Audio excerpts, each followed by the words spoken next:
பறக்கட்டும் பறக்கட்டும் சிலுவையில் ஜெய கொடி. அல்லேலூயா. உயரட்டும் உயரட்டும் இயேசுவின் திருநாமம். அல்லேலூயா. பறக்கட்டும் பறக்கட்டும் சிலுவையில் ஜெய கொடி. அல்லேலூயா. ஆமென். உயரட்டும் உயரட்டும் திருநாமம்.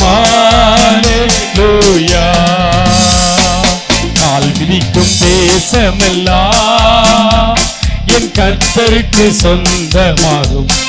ஜீசஸ் கண் பார்க்கும் போது எல்லாம் கல்வாரி பறக்கும். கால் மிதிக்கும் தேசமெல்லாம் என் கர்த்தருக்கு சொந்தமாகும். கண் பார்க்கும் போது எல்லாம் கல்வாரி கொடி பறக்கும். ஹல்லேலூயா ஹல்லேலூயா. தகப்பனே உமக்கு ஸ்தோத்திரம். தொடர்ந்து நாம் ஜெபிக்க போகிறோம்.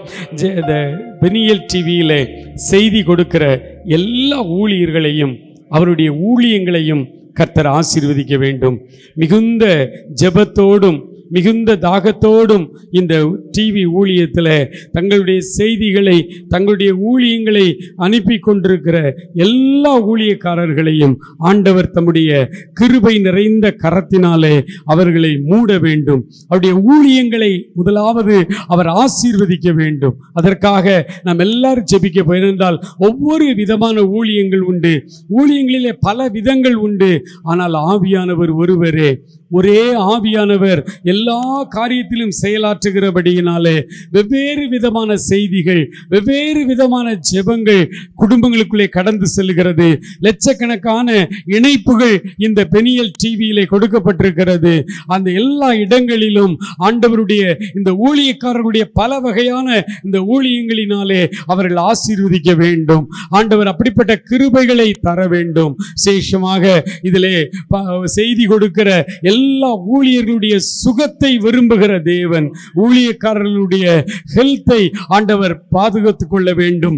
மாத்திரமல்ல அவர்கள் சார்ந்திருக்கிற அந்த குடும்பங்கள் ஆசீர்வாதமாய் தழைக்க வேண்டும். இந்த ஊழியக்காரர்கள் விசுவாச ஊழியக்காரர்கள் அவர்களுடைய ஊழிய தேவைகள் சந்திக்கப்பட வேண்டும். கர்த்தர் தாமே ஆண்டவர் இந்த பெனியல் டிவியில செய்தி கொடுக்கிற பிள்ளைகளை எல்லா ஊழியக்காரர்களையும் அபரிமிதமாய் ஆசீர்வதிக்கப்படுகிறதை அவர்கள் காண வேண்டும். மாத்திரமல்ல அவர்கள் லட்சக்கணக்கான குடும்பங்களுக்கு ஆசீர்வாதமாய் மாற வேண்டும் என்று நாம் எல்லாரும் தேவ சமூகத்திலே ஜெபிப்போமா? ஹல்லேலூயா ஹல்லேலூயா ஹல்லேலூயா ஹல்லேலூயா ஹல்லேலூயா.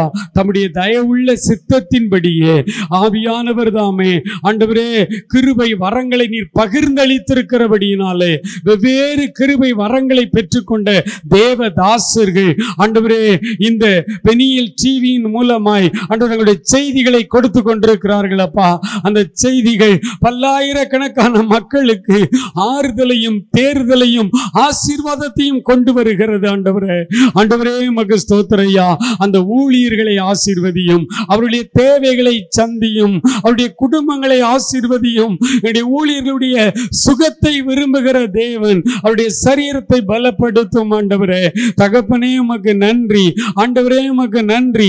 செய்தி கொடுக்கிற ஒவ்வொரு ஊழியக்கார குடும்பங்களையும் அவருடைய ஊழியங்களையும் ஆண்டவர் மென்மேலும் வாசல்களை திறந்து ஆண்டவரே அவர்களை கர்த்தர் விரிவாக்கம் செய்ய வேண்டும் என்று நாங்கள் மன்றாடுகிறோம். ஐயா பரிசுத்த ஆவியானவரே நீர் உம்முடைய பிள்ளைகளை இப்பொழுது பொறுப்பெடுத்துக் கொள்வீராக. ஆண்டவரே உம்முடைய கிருபையினாலும் சத்தியத்தினாலும் உம்முடைய பிள்ளைகளை நிரப்புவீராக என்று சொல்லி நாங்கள் ஜெபிக்கிறோம். ஆண்டவரே ஆண்டவரே உமக்கு ஸ்தோத்திரம். அப்பா அந்த ஊழியக்காரர்களுடைய தேவைகளை எல்லாம் சந்திங்க. ஆண்டவரே அந்த ஊழியக்காரருடைய ஹெல்த் ஆண்டவரே எல்லாவற்றையும் நீர் பொறுப்பெடுத்துக் கொள்ளுங்க.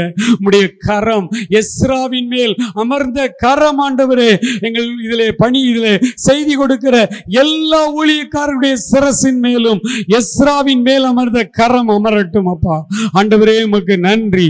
ஆண்டவரே உமக்கு நன்றி. ஆண்டவரே உமக்கு நன்றி. ஆண்டவரே உமக்கு நன்றி. அவருடைய ஊழியங்களை ஆசீர்வதி ஆசீர்வதிங்கப்பா.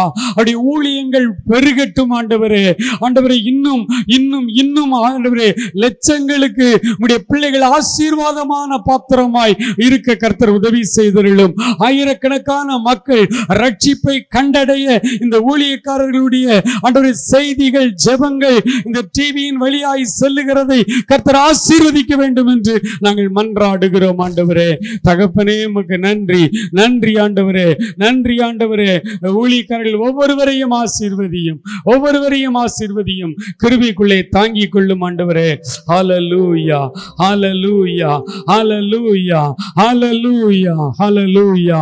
அடுத்ததாக பெனியல் டிவி தற்போது செயலில் இருக்கிற டேக் என்கிற அந்த டிவிக்காக, TCCL அந்த இணைப்புகளுக்காக தேங்க்யூ லார்ட். இவ்விதமாய் இப்பொழுது இருந்து கொண்டிருக்கிற ஒவ்வொரு இணைப்புகளுக்காக, அதை நடத்தி கொண்டிருக்கிற பிள்ளைகளுக்காக ஹல்லேலூயா. தங்கு தடை இல்லாமல் எங்கள் பெனியல் டிவியினுடைய ஒளிபரப்பு ஆண்டவரே, ஆண்டவரே எல்லா மாநிலங்களுக்குள்ளும் கடந்து வந்து கொண்டிருக்கிறது ஆண்டவரே. 5 மாநிலங்களுக்குள்ளே அந்த டிவியின் செய்திகள் இந்த டேக் மூலமாய், TCCL மூலமாய், இன்னும் ஒவ்வொரு ஸ்லாட் மூலமாய் போய் கொண்டிருக்கிறதப்பா. தகப்பனே, அவைகளை கர்த்தர் ஆசீர்வதித்து ஆண்டவரே, ஆண்டவரே உமக்கு நன்றி. எந்த தடங்களும் இல்லாமல் பிள்ளைகள் செய்திகளை பார்க்க வேண்டும் ஐயா. அநேகர் வீடுகளிலே தனிமையிலே தற்கொலை எண்ணத்தோடு இன்றைக்கு இருந்து அநேக தற்கொலை செய்து கொள்ளுகிறார்கள் அப்பா.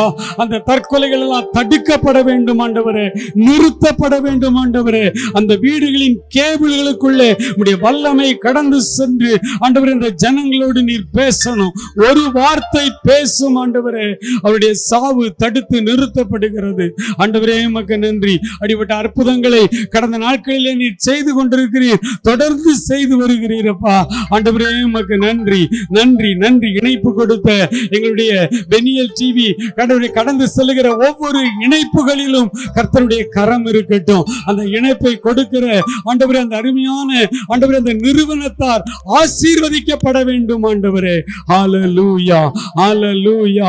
இந்த பெனியல் டிவியின் மையமாய் நின்று நீர் செயலாற்றுகிறதை அந்த அந்நியர்கள் கண்டுகொள்ள வேண்டும் ஆண்டவரே. அவ்விதமாய் இந்த ஒவ்வொரு இணைப்புகளில் வேலை செய்கிற ஒவ்வொருவரையும் ஆசீர்வதியும், கிருபைக்குள்ளே காத்துக்கொள்ளும் ஆண்டவரே. கர்த்தருடைய தயவுள்ள கரம் அவர்களை நடத்தட்டும், அவர்களை ஆசீர்வதிக்கட்டும் என்று சொல்லி நாங்கள் மன்றாடுகிறோம் ஆண்டவரே. ஆண்டவரே உமக்கு நன்றி, நன்றி, நன்றி, நன்றி. தொடர்ந்து வழி நடத்தும் ஆண்டவரே. ஹல்லேலூயா, ஹல்லேலூயா, ஹல்லேலூயா. பெனியல் டிவியிலே தேங்க்யூ லார்ட். பெனியல் டிவியினுடைய எல்லா பொருளாதார தேவைகள் சந்திக்கப்பட வேண்டும் பிரியமானவர்களே. ஏராளமான தேவைகள் உண்டு. இது ஏதோ ஒரு நாள் மாத்திர சந்திக்கப்படுகிற ஊழியம் அல்ல. இது வருடம் முழுவதும் செலவு செய்து கொண்டே இருக்கிற ஊழியம். ஆகவே இந்த பொருளாதார தேவைகள் மிக பெரிதாய் இருக்கிறதை நீங்கள் அறிந்திருக்கிறீர்கள். ஒவ்வொரு மாதமும் பல லட்சங்கள் தேவைப்படுகிறது.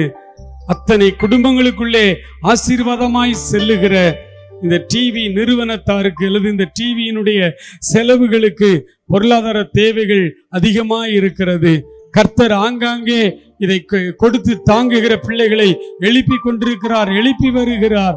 ஆனால் அது போதாது, இன்னும் அதிகமாய் இந்த பொருளாதார தேவைகள் சந்திக்கப்பட வேண்டும்.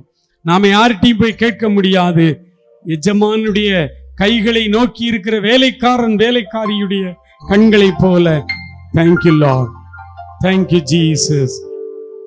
எஜமான் என் இயேசு முகம் தேடுவேன், என் கண் கர்த்தாவின் கரம் நோக்குமே.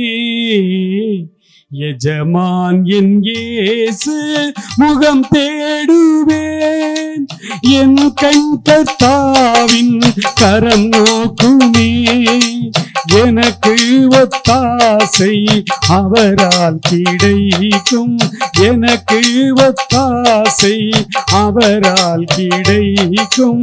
என்னை அழைத்தார் அவர் சேவைக்கு, எனக்கு ஒத்தாசை அவரால் கிடைக்கும். என்னை அழைத்தார் அவர் சேவைக்கு. காலை நேரம் இந்த ஜெப தியானமே, கருணை பொற்பாதம் காத்திருப்பே. அதிகாலையில் அறிவை உணர்த்தி அன்போடு இயேசு தினம் பேசுவார். அதிகாலையில் அறிவை உணர்த்தி அன்போடு இயேசு தினம் பேசுவார்.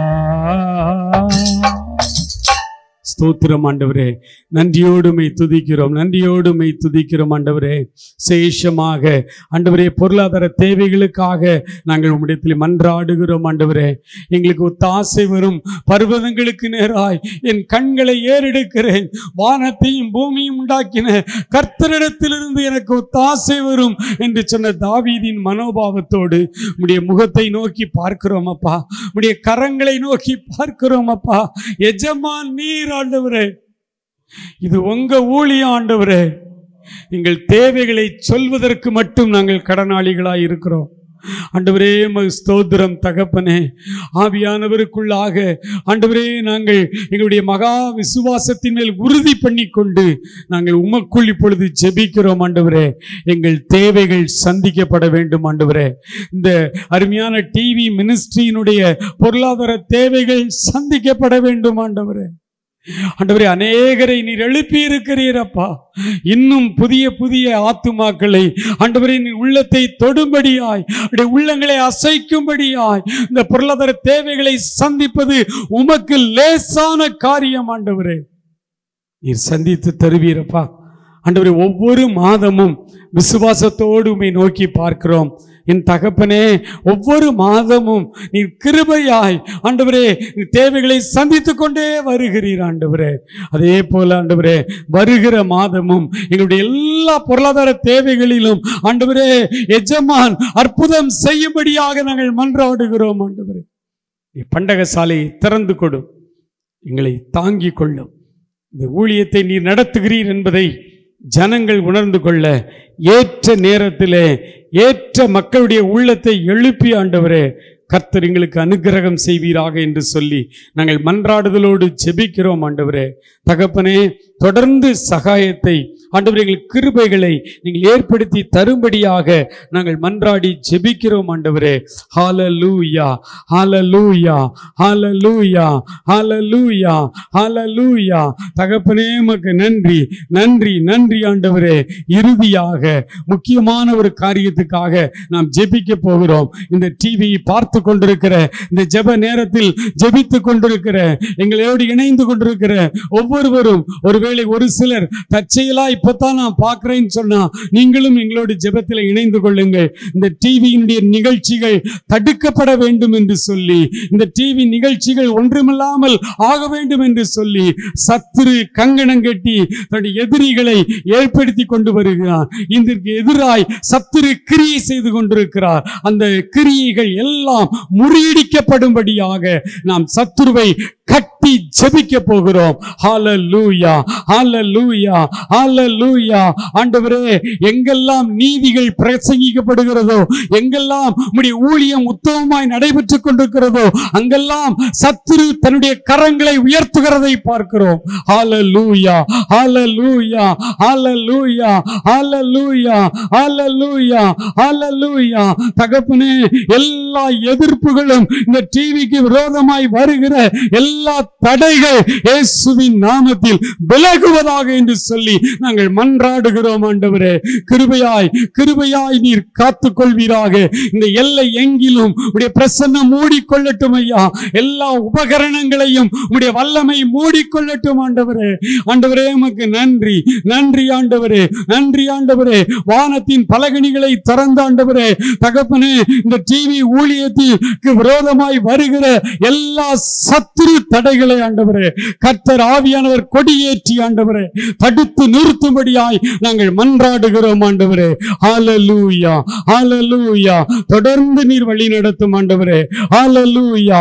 எல்லா சத்துருக்களையும் விலக்கி ஆண்டவரே இந்த ஊழியம் இன்னும் வல்லமையாய் கடந்து செல்ல கர்த்தர் அனுக்கிரகம் செய்யும்படியாய் ஜெபிக்கிறோம் ஐயா. இன்னும் புதிய கருவிகள், இன்னும் புதிய கேமராக்கள் எங்களுக்கு தேவையாய் இருக்கிறது. அந்த கேமராக்களை ஆண்டவரே நீங்க வாங்கி கொடுங்க ஆண்டவரே. தேவைகளை நீங்க சந்திங்க ஆண்டவரே. ஆண்டவரே. சத்துருக்களுக்கு விரோதமாய் நீ ஒரு பந்தியை ஆயத்தப்படுத்தி என் தலை எண்ணெயால் அபிஷேகம் பண்ணுகிறீர். எங்கள் பாத்திரம் நிரம்பி வழிகிறது. எதிராய் வருகிற எல்லா ஆண்டவரே எதிர்ப்புகளும் வெட்கமடைந்து பின்வாங்க கர்த்தர் உதவி செய்திருளும். ஆசீர்வதிங்கப்பா. தொடர்ந்து காத்துக்கொள்ளுங்க. இயேசு கிறிஸ்துவின் நல்ல நாமத்தில் ஜெபிக்கிறோம் எங்கள் அருமை பிதாவே. ஆமேன், ஆமேன், ஆமேன். God bless you. கிறிஸ்துவில் மிகவும் பிரியமானவர்களே, ஆண்டவராய் இயேசுவின் நாமத்தினாலே உங்கள் யாவருக்கும் மறுபடியும் அன்பின் வாழ்த்துக்களை அன்போடு சொல்லிக் கொள்கிறேன். இதுவரை நல்ல பாடல்களை பாட ஆண்டவர் கிருபை தந்தார், ஆராதிக்க கிருபை தந்தார், நல்ல ஜெப வேளையை கர்த்தர் நமக்கு தந்தார். மத்தியிலே நல்ல தேவ ஊழியக்காரர்களை கர்த்தர் கொண்டு வந்து பயன்படுத்தி வருவதற்காக கர்த்தரை ஸ்தோத்தரிக்கிறேன். இப்பொழுது நான் உங்களுக்காக ஒரு தேவனுடைய செய்தியை கொடுத்து உங்கள் ஆசீர்வாதத்திற்காக ஜெபித்து இந்த நிகழ்ச்சியை நாம் நிறைவு செய்ய போகிறோம். ஆகவே ஜெபத்தோடு காத்திருங்கள். ஆண்டவர்களோடு பேசி உங்களை ஆசீர்வதிக்கிற நேரம். ஆண்டவருடைய வார்த்தைக்காக சிறு ஜெபம் செய்வோமா? எங்கள் அன்பின் பரலோக பிதாவே, மகிமையான இந்த நேரத்திற்காய் நன்றி சொல்லுகிறோம் அப்பா. என் நாமத்தை பிரஸ்தாபப்படுத்துகிற எந்த ஸ்தானத்திலும் நான் உன்னிடத்தில் வந்து உன்னை ஆசீர்வதிப்பேன் என்று எழுதியிருக்கிறபடி இந்த ஸ்தானத்திலே நீர் வந்திருப்பதற்காய் நன்றி சொல்லுகிறோம் அப்பா. இப்பொழுது உம்முடைய சத்தத்தை நாங்கள் கேட்க காத்திருக்கிறோம் ஐயா. என்னை உம் சமூகத்திலே மிகவும் தாழ்த்துகிறேன். பரிசுத்த ஆவியானவரே, நீர் பேசுவீராக. நிகழ்ச்சியை பார்க்கிற ஒவ்வொருவரோடும் நீர் பேசுவீராக. உம்முடைய வல்லமை வெளிப்படட்டும். நீர் எங்களோடு பேசி எங்களை ஆசீர்வதியும். இயேசுவின் நாமத்தில் தாழ்மையோடு ஜெபிக்கிறோம் எங்கள் நல்ல பிதாவே. ஆமென், ஆமென். பிரியமான சகோதர சகோதரிகளே, இந்த நேரத்தில் உங்களுக்காக என்ன செய்தி கொடுக்கலாம் என்று நான் ஜெபத்தோடு தேவ சமூகத்திலே காத்திருந்து பெற்ற ஒரு செய்தியை உங்களுக்கு நான் கொடுக்க விரும்புகிறேன். செய்திக்கு ஆதாரமாக பரிசுத்த லூக்கா எழுதின சுவிசேஷம் 19வது அதிகாரம் 9வது வசனத்தை நான் வாசிக்க விரும்புகிறேன். லூக்கா 19:9. இயேசு அவனை நோக்கி, இன்றைக்கு இந்த வீட்டுக்கு ரட்சிப்பு வந்தது, இவனும் ஆபிரகாமுக்கு குமாரனாய் இருக்கிறானே என்று ஆண்டவராகிய இயேசு கிறிஸ்து சொன்ன ஒரு வார்த்தையின் அடிப்படையிலே உங்களோடு நான் கர்த்தருடைய வார்த்தையை பகிர்ந்து கொள்ளப் போகிறேன். பிரியமானவர்களே, ஆண்டவர் சொல்கிறார், இன்றைக்கு இந்த வீட்டுக்கு ரட்சிப்பு வந்தது. இதை பார்க்கிற உங்கள் வீட்டிற்கு ஆசீர்வாதம் வரப்போகிறது, விடுதலை வரப்போகிறது. பிரியமான கர்த்தருடைய பிள்ளைகளே, வீடு என்று சொல்லும் பொழுது அதில் பல அர்த்தங்கள் இருப்பதாக பரிசுத்த வேதாமத்திலே நீங்கள் பார்க்கலாம். முதலாவதாக வீடு என்று சொன்னால் 2 கொரிந்தியர் 5வது அதிகாரத்திலே முதல் வசனத்திலிருந்து பார்த்தால் நம்முடைய சரீரத்தை ஒரு வீட்டுக்கு ஒப்பிட்டு சொல்லப்பட்டிருக்கிறது.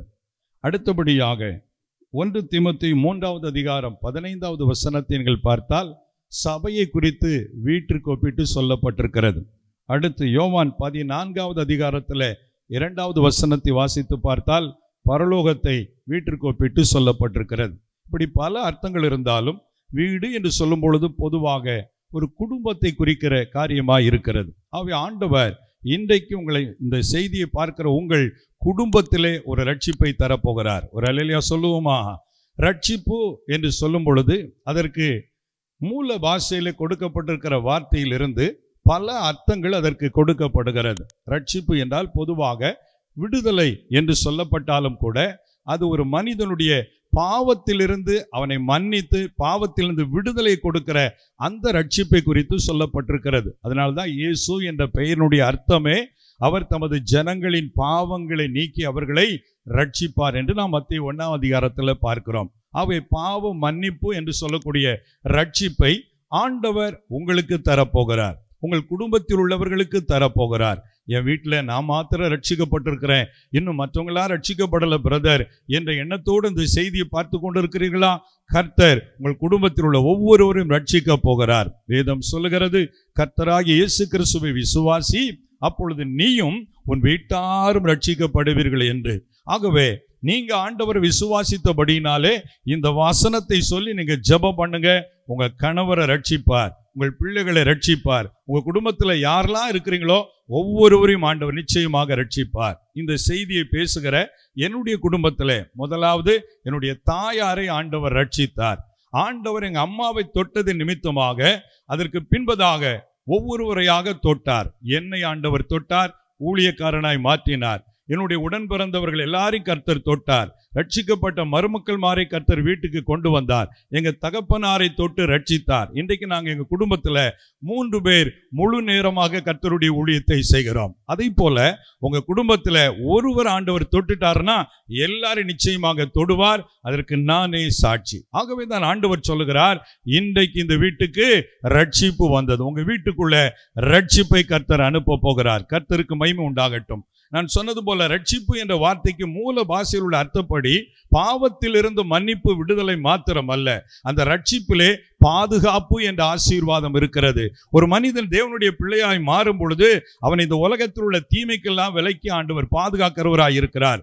அதனால்தான் வேதம் சொல்லுகிறது, வாதை உன் கூடாரத்தை அணுகாது, பொல்லாப்பு உனக்கு நேரிடாது. ஆகவே ரட்சிக்கப்பட்ட உங்கள் குடும்பத்தை வாதை பொல்லாப்பு அணுகாதபடி கர்த்தர் காத்துக்கொள்வார். அல்லேலூயா.